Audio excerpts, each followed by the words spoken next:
श्रीराम मित्रांनो, रॅपिडोनं पार्सल सेवा चालू केलेल्या आहे. जसे की टू व्हीलरला आहे तसं आता रिक्षाला पण पार्सल सेवा सुरू केलेलं आहे. तुम्हाला इथं खाली दाखवतो मी. नोटिफिकेशन आलेलं आहे, सगळ्यालाच आला असेल, तुम्हाला पण आला असेल. मला आज आलेला आहे, तर मी तुम्हाला लगेचच व्हिडिओ बनवलं. आणि हे पार्सल सेवा तसं बघायला गेलं तर आरटीओच्या नियमानं नाही करू शकत आपण. पार्सल सेवा हे आपल्या रिक्षासाठी नाही आहे, हे पॅसेंजर सेवा करू शकतो. फक्त पॅसेंजर सर्व्हिस देऊ शकतो आपण, पार्सल सर्व्हिस नाही देऊ शकत. आणि हे ओला उबेर रॅपिडोनं जे काही आपल्याला बॉक्स वगैरे जे करतो आपण ते देतो, ते आपल्या रिक्षावरती देत आहे. ठीक आहे मित्रांनो, ते देत असतो, ते त्यापासून थोडंफार आपण पैसे पण जास्त घेत असतो.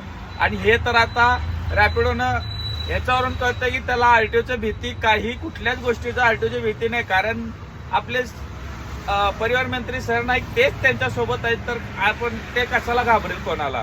तर आता हे पार्सल सेवा सुरू केलेली आहे. पण तसं बघायला गेलं तर आपल्यासाठी, धंद्यासाठी, बिझनेस वाढवण्यासाठी बरं पण आहे.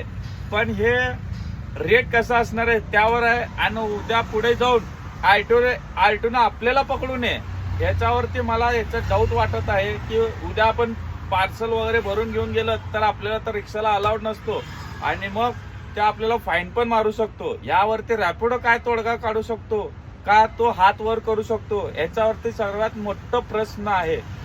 तर तुम्हाला काय वाटतं हे मला कमेंट बॉक्समध्ये नक्की मला सांगा कमेंट करून.